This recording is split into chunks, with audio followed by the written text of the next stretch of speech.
बिस्मिल्लाहिर्रहमानिर्रहीम। आज हमारा टॉपिक है normal distribution, continuous probability distribution में नॉर्मल डिस्ट्रीब्यूशन। नॉर्मल डिस्ट्रीब्यूशन के लिए सबसे पहले हम देखते हैं कि हमारे पास अजम्पशंस क्या हैं, क्या क्या ज़रूरी चीज़ें हैं जो कि हमने सबसे पहले देखनी है नॉर्मल डिस्ट्रीब्यूशन के लिए। सबसे पहले हमें कंफर्म पता है कि ये बेल शेप डिस्ट्रीब्यूशन भी इसको कहते हैं और इसको सिमेट्रिकल डिस्ट्रीब्यूशन भी कहते हैं। सिमेट्रिकल का मतलब है कि जिसमें मीन मीडियन मॉड इक्वल होते हैं। एक आपके पास लोकेशन बेस्ड इसको देखें तो हम म्यू देखते हैं पॉपुलेशन मीन, और अगर हम स्प्रेडनेस वाइज देखें तो वो स्टैंडर्ड डेविएशन को हम कंसीडर करते हैं जिसको हम सिग्मा कहते हैं। नॉर्मल डिस्ट्रीब्यूशन की रेंज जो है वो आपके पास नेगेटिव इन्फिनिटी से लेकर पॉजिटिव इन्फिनिटी होती है। ओरिजिनल अगर स्केल देखें जो कि एक्स स्केल होता है उसमें सेंटर में मीन मीडियन मोड जो है वो जो डायग्राम के सेंटर में जिसको बेल शेप कह रहे हैं उसके सेंटर में जो आपके पास मीन मीडियन मोड जो है एज ए म्यू के इक्वल कंसीडर इसको करते हैं। नेक्स्ट स्टेप जो है इसमें दो कॉन्सेप्ट हैं कि एक कॉन्सेप्ट चेंज ऑफ ओरिजिन और एक है change of scale. Change of origin जो है वो हमें कहता है कि अगर आप कोई भी वैल्यूज प्लस माइनस करते हैं तो आपका मीन शिफ्ट हो जाता है। मीन जब शिफ्ट होता है तो वो राइट साइड पे या लेफ्ट साइड पे शिफ्ट होता है। इसी तरह अगर आप देखें आपके पास सिग्मा चेंज कब होता है, जब एडिशन या सब्ट्रैक्शन की जाए। तो एडिशन सब्ट्रैक्शन करने से आपके पास स्केल चेंज हो जाता है जो कि सिग्मा स्प्रेडनेस के चेंज को भी हम आगे फर्दर कहा जा सकता है। आप जब भी एरिया टेबल की वैल्यूज देखेंगे तो वो एक रेंज की फॉर्म में होंगी। रेंज की फॉर्म का मतलब है कि ए और बी के दरमियान में आंसर निकालना होगा। ए आपके पास स्टार्टिंग वैल्यू और बी आपके पास एंडिंग वैल्यू है। तो ये आप देख रहे हैं कि ए और बी का कॉन्सेप्ट क्या है कि ए आपके पास स्टार्टिंग नंबर है जो कि यहाँ से हम स्टार्ट कर रहे हैं, और बी आपके पास जो है एंडिंग है जो आप एंड कर रहे हैं। फॉर एग्जाम्पल हम 2 से 5 के दरमियान में आंसर निकालना चाह रहे हैं तो it's very easy, like just आप इसको कन्वर्ट करें। अभी रिसेंटली आपने देखा कि आपने जी को कन्वर्ट करना सीखा था जी में, जो एक्स को x minus mu divided by sigma. सबसे पहले क्या करेंगे कि हम इस फॉर्मूले को यूज करते हुए स्टैंडर्डाइज्ड वैल्यू निकालेंगे जी वैल्यूज। जब जो ही आपके पास x की वैल्यूज होंगी तो वो फिर हम z में कन्वर्ट कर लेंगे। जो z में कन्वर्ट हो जाएगी फिर हमारे पास इस तरह की शेप आ जाएगी। 2 की जगह पे कोई भी एक नंबर आ जाएगा z का, और जब इसको पुटिंग करेंगे तो यहाँ पे भी एक नंबर आ जाएगा b को रिप्लेसमेंट में। तो फिर इसको हम आगे फर्दर यूज करके प्रोबेबिलिटी फाइंड करेंगे। अब आपको यहाँ पे 3 केसेस होते हैं। एक केस होता है बिटवीन केस, ये जो आपके सामने है इसको बिटवीन केस कहते हैं। एक चीज और है कि आपके पास अगर probability of x is equal to 2 find करना है तो आप याद रखिएगा कि कॉन्टिन्यूअस प्रोबेबिलिटी डिस्ट्रीब्यूशन में कभी भी एग्जैक्ट प्रोबेबिलिटी हम नहीं निकाल सकते। जब भी निकालनी है तो इसका आंसर क्या होगा, 0, क्योंकि हम एग्जैक्ट का मतलब है कि एक सिंगल प्रोबेबिलिटी फाइंड नहीं कर सकते। x इज इक्वल टू 5 करना है, 2 करना है, x इज इक्वल टू 3 करना है, कोई भी वैल्यू हम कर ही नहीं सकते। मैं इसको क्रॉस कर रहा हूँ, डबल क्रॉस कर रहा हूँ कि ये नहीं करेंगे। क्यों? क्योंकि इसकी वजह ये है कि हम हमेशा रेंज के अंदर आंसर निकाल लें, किसी दो वैल्यूज के दरमियान में आंसर निकालते हैं। जैसे आपने ये देखा कि आप ए और बी के दरमियान आंसर निकाल रहे हैं। अब आपको एक और सिनेरियो बताता हूँ कि अगर हम प्रोबेबिलिटी ऑफ हम निकाल रहे हैं x is less than for example 2, तो वो इस तरह की कोई शेप बनेगी कि आपके पास सेंटर जो है वो 0 है, और ये आपके पास जो है ये अगर इसको जी स्केल में बात कर रहा हूँ, अभी बताता हूँ जी और एक्स स्केल दोनों में डिफरेंस क्या है। ये आपके पास सेंटर है 0 है और ये लेफ्ट साइड आंसर निकालना तो ये है। अब ये जरूरी नहीं है कि लेफ्ट साइड ये हो। अब लेस देन दो तरह का होता है। लेस देन आपके पास या फिर इस शेड में होगा, इस तरह होगा, या इस तरह होगा। 2 वेज हो सकते हैं आपके पास। ये जो मैंने केस बताया ये आपके पास 2 डायग्राम्स बना सकता है। अब एक और केस बताता हूँ जिसमें आपके पास probability of x is greater than 2 आ जाए। अब ग्रेटर देन के अंदर भी आपके पास दो शेप्स हो सकती हैं, या फिर ये शेप हो सकती है आपके पास राइट साइड पे आ जाए और ये शेप आ जाए, और या फिर आपके पास ये शेप बन सकती है कि आपके पास ये राइट साइड या दिस वन। सो ये पॉसिबल है। तो ये मैंने आपको टोटल 4 डिफरेंट केसेस बताए हैं कि आपके पास ये नॉर्मल डिस्ट्रीब्यूशन में हो सकता है। पहला मैंने बताया, मैं अब कलर चेंज करके थोड़ा सा आपको और ब्रीफली बता देता हूँ कि एक आपने मैंने बताया कि आपके पास एग्जैक्ट प्रोबेबिलिटी जो है वो हम फाइंड नहीं कर सकते। कोई भी एक सिंगल प्रोबेबिलिटी फाइंड नहीं कर सकते x इज इक्वल टू 0 या समथिंग फाइंड 2 3 कुछ भी ऐसा। फिर एक सेकंड मैंने आपसे कहा कि हम बिटवीन केस फाइंड करते हैं। बिटवीन का मतलब है कि हम ये केस है कि ए से लेकर बी तक के दरमियान के आंसर निकालना है। तो ए आपके पास 2 है और जो बी है वो आपके पास 5 है।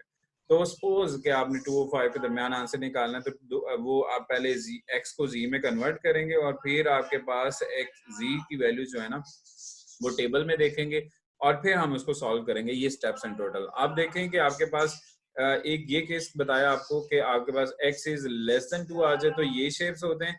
आज ये चीज याद रखिएगा, लेस देन का मतलब है लेफ्ट साइड को शेड करना है। याद रखिएगा, दोबारा बोल रहा हूँ कि लेस देन का मतलब है लेफ्ट साइड को शेड करना है और ग्रेटर देन का मतलब है राइट साइड को शेड करना है। ये देखें, आप ये ग्रेटर देन है तो राइट साइड शेड हो रही है, ये दोनों राइट साइड शेड हुई है, राइट। और अगर आप लेस देन कर रहे हैं तो ये लेस देन शेड हुआ है, लेस देन शेड हुआ है, राइट। बस ये आपको बताना था। अगर ये आपको समझ आ गया तो आगे आपको बहुत से क्वेश्चन आसान लगेंगे। एक छोटा सा कॉन्सेप्ट था, उसके बाद हम नेक्स्ट स्टेप पे चलते हैं। एक चीज बहुत क्लियर है जो कि पहले भी मैंने आपको बताया है कि हाँ, टोटल प्रोबेबिलिटी हमेशा 1 होती है। यहाँ पे प्रोबेबिलिटी को हम एरिया का नाम दे रहे हैं। Total area under the curve is 1। Like ये आप देख रहे हैं, total area under the curve is 1, इसका मतलब टोटल प्रोबेबिलिटी 1 है। अगर किसी भी प्रोबेबिलिटी का अगर टोटल का हाफ कर लिया जाए तो आप सब जानते हैं कि हाफ क्या होता है, 0.5 और हाफ 0.5। तो आप टोटल प्रोबेबिलिटी इन दोनों को प्लस करेंगे तो आपके पास ये 1 आएगा, टोटल 1 आएगा। तो जस्ट यही आपको बताना चाह रहा हूँ इस स्लाइड में कि टोटल प्रोबेबिलिटी जो है वो 1 के इक्वल होती है और आप ये यूज करेंगे आगे क्वेश्चंस में। सो नेक्स्ट हम देख रहे हैं कि स्टैंडर्ड नॉर्मल डिस्ट्रीब्यूशन में हम इसको कन्वर्ट करें। स्टैंडर्ड नॉर्मल में जो मीन है वो आपके पास 0 होता है और स्टैंडर्ड डिविएशन जो है 1 होता है। और जब भी हम x स्केल से z स्केल में कन्वर्ट करेंगे तो ऑटोमेटिकली इसका सेंटर जो है ना वो 0 में कन्वर्ट हो जाएगा। ये फॉर्मूला आप देखते हैं कि z is equal to x minus mu divide by sigma, और म्यू और सिग्मा की वैल्यू जो है वो आपको हमेशा गिवन होगी और x की वैल्यू जो आपको यूज करके आपको आंसर निकालना होगा z का। For example this one, mu is a mean is 100 and standard deviation is 50 and the z value for x is equal to 50 is। अब आप देख रहे हैं कि x की वैल्यू जो है वो 250 जब पुटिंग की आपका आंसर 3 आ गया। हमेशा कोई भी क्वेश्चन जिसमें ओरिजिनल डाटा मौजूद है तो हम सबसे पहले x को z में कन्वर्ट करेंगे, फिर क्वेश्चन आगे फर्दर सॉल्व करेंगे। तो ये स्टेप आपको बताना चाहिए। इसमें क्लियरली बताया गया है कि 2 डिफरेंट स्केल हैं। अब एक स्केल है एक्स स्क्वेयर और एक्स स्क्वेयर जो है वो ओरिजिनल स्केल है, ओरिजिनल वैल्यूज हैं। और एक आपके पास है जी स्केल। जब भी आपको क्वेश्चन दिया जाता है वो ओरिजिनल में दिया जाता है एक्स में, उसको कन्वर्ट करते हैं हम जी में, जो अभी अभी हमने देखा है कि Z is equal to X minus mu divide by sigma. तो जब जो ही आपने इसका आंसर निकाल लिया जो ये वैल्यूज पुटिंग करके, तो इसका आंसर 3 आ गया। तो अब जब वैल्यू हमने 250 पुटिंग की, जब 250 पुटिंग करेंगे तो आंसर क्या आ गया, 3। तो बिल्कुल इसके पैरेलल जो है वो 3 आ जाएगा अगर हम इसकी x की वैल्यू 250 पुटिंग करते हैं। तो आपको मैंने अभी भी बताया कि अगर x स्केल है तो सेंटर आपके पास म्यू होता है और ये जो म्यू जो है वो आपके पास यहाँ पे z स्केल में म्यू एज ए 0 होता है। सो ये भी एक जनरल कॉन्सेप्ट था। अब हम नेक्स्ट देखते हैं क्वेश्चन को। एक क्वेश्चन आपके सामने है जो कि आंसर निकालना है 0 से लेकर 2 तक। 0 के 2 के दरमियान में आंसर निकालना है और हमने एरिया, जस्ट एरिया फाइंड करना है। आपकी बुक में जो टेक्स्ट बुक है, रिकमेंडेड बुक जो बिजनेस स्टैटिस्टिक्स बाय ग्रॉबनर, उस बुक में अपेंडिक्स डी में जाएंगे तो ये टेबल मौजूद है, जो टेबल अभी मैं आपको सिखाने लगा हूँ। सो इस टेबल में आपने सबसे पहला क्या काम करना है कि हमने x को x की इसमें नहीं है, जी डायरेक्टली हमने 2 और 0 के दरमियान में ये वाला एरिया फाइंड करना है, ये प्रोबेबिलिटी फाइंड करनी है 2 वैल्यूज के दरमियान। एक चीज बड़ी इंपॉर्टेंट है कि जब भी एरिया टेबल देखेंगे तो उस पॉइंट से लेकर यानी कि 2 से लेकर सेंटर तक का आंसर आपको मिल जाएगा। मैं रिपीट कर रहा हूं कि जब भी एरिया टेबल देखेंगे तो उस पॉइंट से, जो भी आप एरिया देख रहे हैं उस पॉइंट से सेंटर तक का आंसर आपको एरिया टेबल आपको दे देगा। तो फॉर एग्जांपल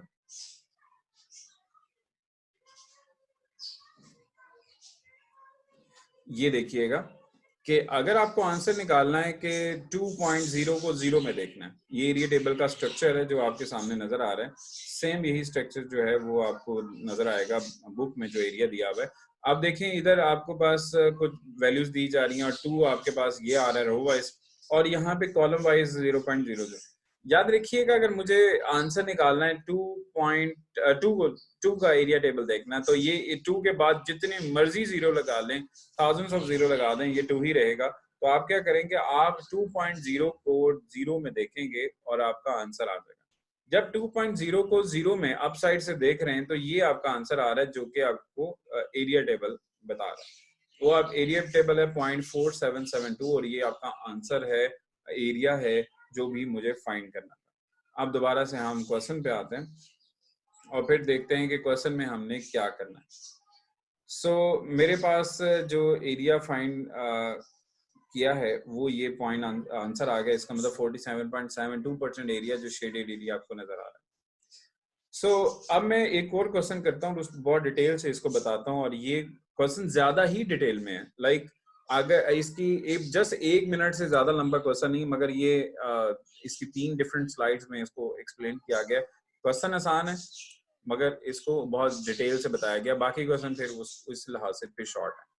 अब ये देखिए, जब हमने इस एक्स की नंबर से प्रोबेबिलिटी फाइंड करनी है 8 से 8.6 के दरम्यान में, और हमें मीन दिया हुआ है म्यू आपके पास है 8, और जो स्टैंडर्ड डेविएशन जो सिग्मा है वो आपके पास जो है, सॉरी सिग्मा को एस है, ये सिग्मा इज इक्वल टू 5।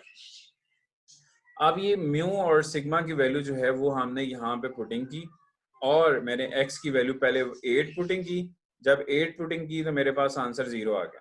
जब 8.6 मैंने पुटिंग किया तो मेरे पास आंसर 0.12 आ गया, राइट।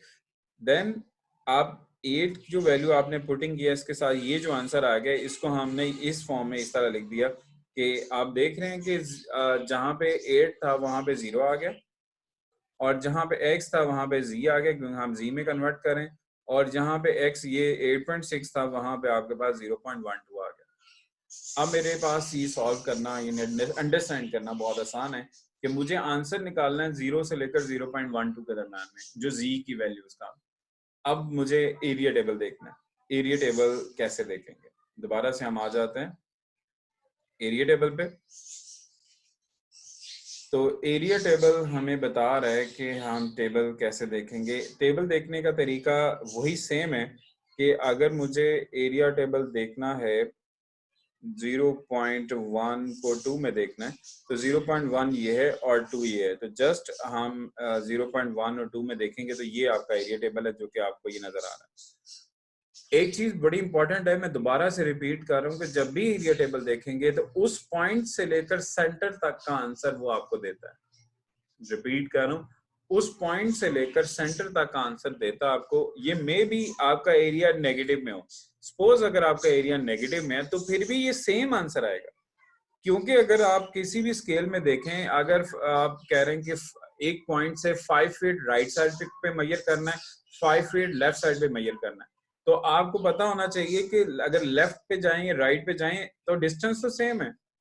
इसलिए आप अगर एरिया अगर लेफ्ट साइड का निकालें या राइट साइड का निकालें तो वो हम सेम आएगा। एक और कॉन्सेप्ट बता रहा हूँ कि प्रोबेबिलिटी कभी भी नेगेटिव नहीं होती, तो याद रखिएगा जब भी आपको लेफ्ट साइड का एरिया निकालना है और अगर नेगेटिव वैल्यू लिखी हुई है नो मैटर, तो आप 0.1 को 2 में जस्ट देखना, सेम वही जो कि हमने अभी अभी देखा। तो आपका एरिया टेबल वही रहेगा, चाहे नेगेटिव है या फिर पॉजिटिव है। अब मैं आपको एक दो और एरियाज बता रहा हूँ कि कैसे देखते हैं।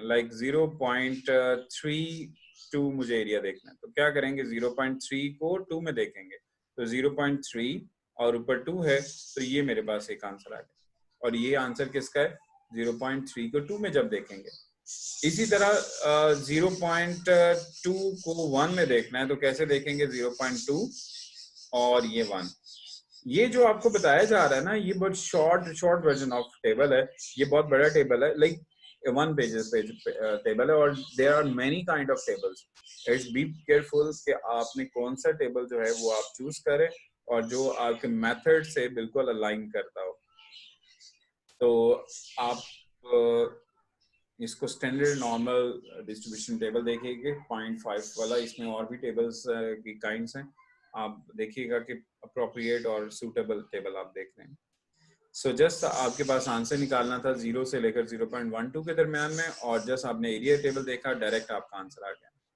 ठीक है, अब नेक्स्ट जो स्टेप है वो है x इज लेस देन 8.6। अभी अभी मैंने एक स्लाइड में बताया था कि अगर मुझे ये निकालना है तो क्या करेंगे कि 8 एक दो चीजें बहुत बहुत क्लियर करनी है आपने कॉन्सेप्चुअली, कि अगर आपके पास ये लेस देन है तो लेस देन का मतलब है सबसे पहले आपने इसको x को स्केल करें। ये z नहीं है, ये x है। x को आपने स्केल किया, जो कि x मेरे पास सेंटर जो है वो मेरे पास म्यू है जो कि 8 है, और जो 8.6 है वो मेरे पास ये मैंने स्केल कर दिया। अब 8.6 से ये कह रहा है कि मेरे पास लेस देन, यानी कि लेफ्ट साइड हमने शेड करनी है। तो इसका मतलब यहाँ से ये सारी वैल्यू शेड होगी, ये नेगेटिव इन्फिनिटी तक सारा का सारा एरिया आपने फाइंड करना है। अब मेरे पास लॉजिक क्या है कि सबसे पहले तो मैं वही करूंगा, 8 और 8.6 का एरिया टेबल देखूंगा, और 8 अभी अभी देखा था 8.6 का एरिया टेबल क्या बताता है आपको, यानी कि सेंटर अगर आपके पास 0 है जी स्केल में और ये है 0.12, तो ये लेस देन का मतलब लेफ्ट साइड आपने शेड करनी है। रिपीट कर रहा हूँ, लेफ्ट साइड आपने शेड करनी है, और लेफ्ट साइड शेड करने के लिए आप 0.1 को 2 में देखें, यहाँ से यहाँ तक एरिया आ जाएगा, और यहाँ से यहाँ तक एरिया आपको पता है वो क्या है, 0.5। हाफ एरिया क्या होता है, 0.5। अगर हम ये वाला एरिया जो हम अभी अभी अभी देखा था, उस एरिया में ये वाला एरिया ऐड कर दें तो ऑटोमेटिकली आपका आंसर आ जाएगा। अब मैं आपको बता रहा हूँ कि हाउ वी कैन परफॉर्म। सो ये आप देख रहे हैं कि आपके पास दोनों को ऐड क्यों किया, क्योंकि हाफ एरिया मुझे पता है लेफ्ट साइड वाला 0.5 है। तो अभी अभी हमने देखा था 0.1 को 2 में जब एरिया टेबल देखा, तो ये जो एरिया है वो आपके पास 0.0478 था। दोनों को ऐड करेंगे आपका आंसर आ जाएगा। ये फर्स्ट कॉन्सेप्ट था मैं अभी फिलहाल कैसे प्रोबेबिलिटी फाइंड करते हैं। आप अभी थोड़ी देर में क्वेश्चन कर सकते हैं जी। इसके बाद नेक्स्ट जो है, this is last type of scale like method case. So probability of x is greater than 8.6. So 8.6 के लिए आप greater than, be remember like greater than means right side, हम इसको शेड करेंगे, right side आपका required है। तो ये इस पॉइंट से, यानी कि 0.12 जो हमने ये देखा z के अंदर, तो ग्रेटर देन के लिए तो ग्रेटर देन क्या होगा, ये सारा एरिया शेड करने वाले हैं हम, ये कर दिया। अब आप माइनस क्यों करें, ये माइनस है ना, माइनस क्यों करें, माइनस इसलिए करें क्योंकि हमारे पास ये हाफ एरिया 0.5 है। हाफ एरिया में से अगर हम ये जो एरिया जो हमें नहीं चाहिए ये हम माइनस करेंगे, ऑटोमेटिकली आपका ये एरिया आ जाएगा जो आपको चाहिए। मैं जैसे आपको कह रहे क्लास में 80% स्टूडेंट जो है ना पास है, 20% पास नहीं है, तो मुझे 80% पता है तो 20% तो निकालना आसान है। इसीलिए अगर हाफ एरिया मुझे पता है 0.5 है, तो अगर हाफ का एक पोर्शन मुझे पता है कि कितना एरिया है, वो 0.0478 है, जो कि ये वाला एरिया 0 से लेकर 0.12 तक है, ये मैं मुझे पहले से पता है। इसको जैसे एरिया टेबल में देखेंगे तो इस पॉइंट से 0 तक आंसर आपको मिल जाएगा। तो 0.5 में से जब माइनस करेंगे तो ऑटोमेटिकली ये आंसर आ जाएगा, जो कि 45.22% आंसर आ रहा है। सो ये आपको नॉर्मल डिस्ट्रीब्यूशन के फ्यू कॉन्सेप्ट आपको बताए गए, और इसमें एक और छोटा सा मेथड है, यानी कि 7.4 to 8, लाइक सेम 7.4 को अगर आप एरिया टेबल में देखें तो आपके पास अब देख रहे हैं नेगेटिव वैल्यू आ रही है, और ये आपके पास 0 आ रहा है, तो सेम वही आंसर आ रहा है जो फर्स्ट केस हमने किया था, लाइक यहाँ से यहाँ तक आंसर निकालना है। तो अब ये है आपके पास, इसको अगर देखेंगे ना तो ये नेगेटिव 0.12 है अगर इसको जी स्केल में देखेंगे, और ये मेरे पास सेंटर क्या है, 0 है जी स्केल में। ये जो स्केल दिया गया है ये एक्स स्केल है। सो अब आपके पास एक्स स्केल और जी स्केल का कंपैरिजन अगर करें तो इसके दरमियान में आंसर निकालना है, तो सेम वही आंसर आएगा। जस्ट आप 0.1 को 2 में देखें, चाहे नेगेटिव है पॉजिटिव है, सेम एरिया टेबल देखेंगे, जो ही देखेंगे आपके पास जो आंसर आ रहा है वो यही आंसर है जो कि आपने राइट साइड पॉजिटिव साइड में देखने में आया था। आपको याद है जो पहला केस किया था वो ये था 0.12 और ये 0, तो ये देखा, तो ये और ये दोनों का एरिया सेम आएगा, है ऑपोजिट है, but it's a similar way to solve. Thank you very much. Normal distribution का बेसिक कॉन्सेप्ट्स आज मैंने बताया। अगर आपको कोई भी प्रॉब्लम क्वेश्चन हो तो like you can ask. Thank you.